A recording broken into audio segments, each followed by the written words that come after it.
সুখবর সুখবর সুখবর।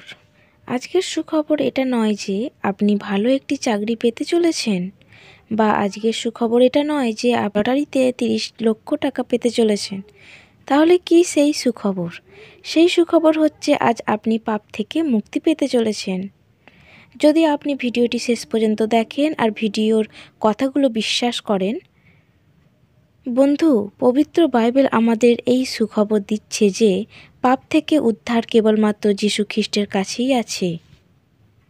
তিনিই পারেন মানুষের পাপ মুছতে। শুনতে অবাক লাগলেও এটাই সত্যি যে যীশুই পাপীদের উদ্ধারকর্তা। বন্ধু শুনুন প্রভু যীশু কি বলছেন। আপনারা যেন জানতে পারেন এই পৃথিবীতে পাপ ক্ষমা করবার ক্ষমতা মনুষ্যপুত্রের আছে। বন্ধু, এর চেয়ে ভালো সুখবর আর কি হতে পারে? হতে পারে জগৎ থেকে অনেক ধরনের সুখবর আপনার জীবনে এসেছে, কিন্তু আজ যে সুখবর আপনি শুনছেন তা জগৎ থেকে নয়, বরং তা জীবন্ত ঈশ্বরের কাছ থেকে এসেছে। আর এটা এমন এক সুখবর যা জগৎ থেকে আলাদা।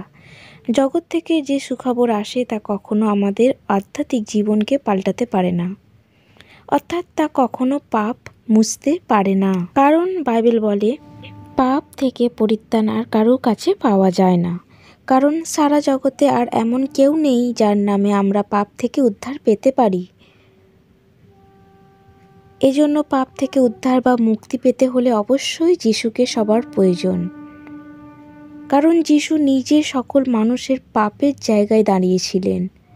বন্ধু, পাপ করেছি আমরা, অথচ সেই পাপের শাস্তি যিশু নিজের কাঁধে বহন করলেন। এর চেয়ে আর ভালো সুখবর আর কি হতে পারে?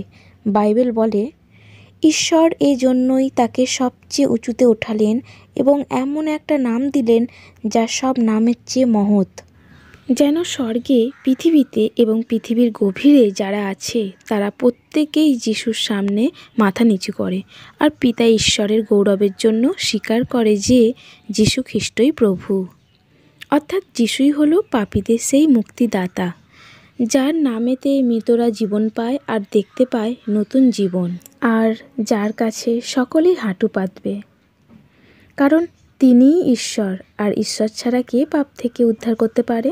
বাইবেল বলে স্বভাবে তিনি ঈশ্বরই রইলেন, কিন্তু বাইরে ঈশ্বরের সমান থাকা তিনি আঁকড়ে ধরে রাখবার মতো এমন কিছু মনে করেননি।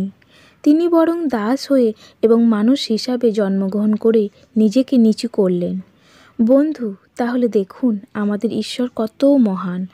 আমরা পাপী এটা জেনেও আমাদের তিনি এতটা ভালোবাসলেন, আর তিনি ঈশ্বর থাকা সত্ত্বেও তিনি সাধারণ মানুষ হয়ে আসলেন আমাদের মাঝে আর ভোগ করলেন আমাদের পাপের শাস্তি। বাইবেল বলে তিনি নিজে ধনী হয়েও তোমাদের জন্য গরিব হলেন, যেন তার গরিব হওয়ার মধ্যে দিয়ে তোমরা ধনী হতে পারো। তাহলে বন্ধু, একবার কি চিন্তা করেছেন ঈশ্বর কতটা আপনাকে ভালোবাসে? আজ আপনি পাপী থাকা সত্ত্বেও তিনি স্বর্গ থেকে নেমে আসলেন আপনার জন্য। এর থেকে ভালো সুখবর আর কি হতে পারে? তাই বন্ধু, নিজেকে কখনো সস্তা ভাববেন না। হতে পারে মানুষের কাছে আপনি কিছু নন, কিন্তু ঈশ্বরের কাছে আপনি অনেক মূল্যবান। বাইবেল বলে অনেক দাম দিয়ে তোমাদের কেনা হয়েছে। এজন্য বন্ধু সবসময় এটা ভাববেন যে কে মূল্য দিল না দিল আসে যায় না, কিন্তু আমার প্রভুর কাছে আমি মূল্যবান। যে কারণে ঈশ্বর অর্থাৎ যিশু আপনার পাপের ঋণ পরিশোধ করেছেন। বাইবেল বলে কারণ সবাই পাপ করেছে এবং ঈশ্বরের প্রশংসা পাবার অযোগ্য হয়ে পড়েছে। বন্ধু, আমাদের এটি জেনে রাখা প্রয়োজন যে এই জগতের সকলেই পাপী, যে কারণে ঈশ্বরের কাছ থেকে মানুষের দূরত্ব হয়েছে। এবার ঈশ্বর এবং মানুষের মিলনের পথ হয়েছে, এবং তা হয়েছে প্রভু যিশুর মধ্যে দিয়ে। আর এটা শুধু কয়েকজন মানুষের জন্য নয়, কিন্তু সকল মানুষের জন্য। বাইবেল বলে যীশু খ্রিস্টের বিষয় এই যে সুখবর, তাতে আমার কোনো লজ্জা নেই, কারণ এই সুখবরই হলো ঈশ্বরের শক্তি, যার দ্বারা তিনি সব বিশ্বাসীদের পাপ থেকে উদ্ধার করেন, প্রথমে যিহুদিদের তারপর অজিহুদিদের। ঈশ্বর কেমন করে মানুষকে নির্দোষ বলে গ্রহণ করেন সেই কথা এই সুখবরের মধ্যে প্রকাশ করা হয়েছে। প্রথম থেকে শেষ পর্যন্ত কেবল বিশ্বাসের মধ্যে দিয়েই মানুষকে নির্দোষ বলে গ্রহণ করা হয়। পবিত্র শাস্ত্রে লেখা আছে, যাকে নির্দোষ বলে গ্রহণ করা হয় সে বিশ্বাসের মধ্যে দিয়েই জীবন পায়। পবিত্র বাইবেল আমাদের যে সুখবর দিচ্ছে তা হলো ঈশ্বরের শক্তি এবং তা প্রভু যিশুর মধ্যে দিয়ে প্রকাশিত হয়েছে। আর এই সুখবর জগতের সকল মানুষের জন্য, যে কেউ চাইলে এই সুখবরে সাড়া দিতে পারে এবং পেতে পারে পাপ থেকে উদ্ধার এবং অনন্ত জীবন। এবং তা পাবার জন্য যিশুকে বিশ্বাস করা প্রয়োজন। কিন্তু তা কিভাবে? বাইবেল আমাদের বলে, সেই কথা হলো, যদি তুমি যিশুকে প্রভু বলে মুখে স্বীকার করো এবং অন্তরে বিশ্বাস করো যে ঈশ্বর তাকে মৃত্যু থেকে জীবিত করে তুলেছেন, তবেই তুমি পাপ থেকে উদ্ধার পাবে। অর্থাৎ আপনাকে বিশ্বাস করতে হবে যিশুই ঈশ্বর এবং হৃদয়ে বিশ্বাস করতে হবে যে যিশু আপনার পাপের জন্য মরেছিলেন এবং মৃত্যুর 3 দিন পর জীবিত হয়েছিলেন। ব্যাস এটুকুই যদি আপনি করেন তবেই আপনি পাপ থেকে উদ্ধার পাবেন। পবিত্র শাস্ত্র বলে, যে কেউ তার ওপরে বিশ্বাস করে সে নিরাশ হবে না। যিহুদি ও অজিহুদির মধ্যে কোনো পার্থক্য নেই, কারণ সকলের একই প্রভু। যারা তাকে ডাকে তিনি তাদের ওপর প্রচুর আশীর্বাদ করেন।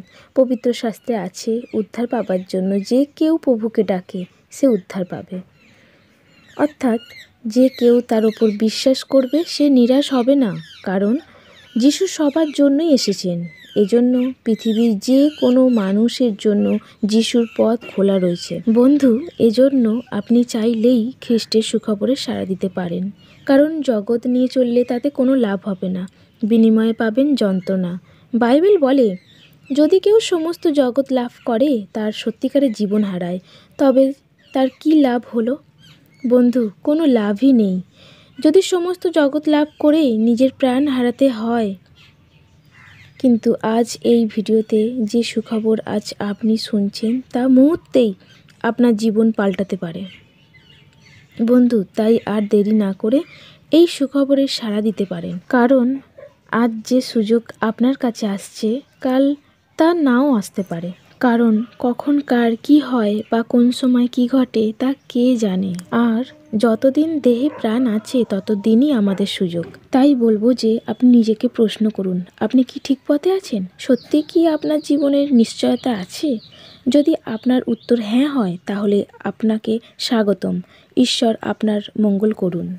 আর যদি আপনার উত্তর না হয় তাহলে বন্ধু, আপনাকে এটাই বলবো যে আপনি ঠিক করুন আপনি কি করবেন, কারণ ঈশ্বর সবাইকেই জ্ঞান বুদ্ধি দিয়েছেন।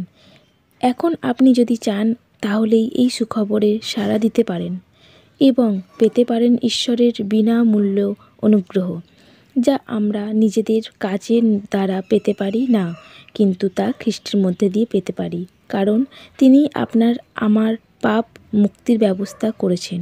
এটাই সুখবর। ঈশ্বর কাউকে জোর করেন না। আপনার ইচ্ছা আপনি এই সুখবরে সাড়া দিতে পারেন। আপনার ইচ্ছা আপনি এই সুখবরে সাড়া দেবেন কি দেবেন না। সকলে ভালো থাকবেন, সুস্থ থাকবেন। সকলকে জয় যিশু।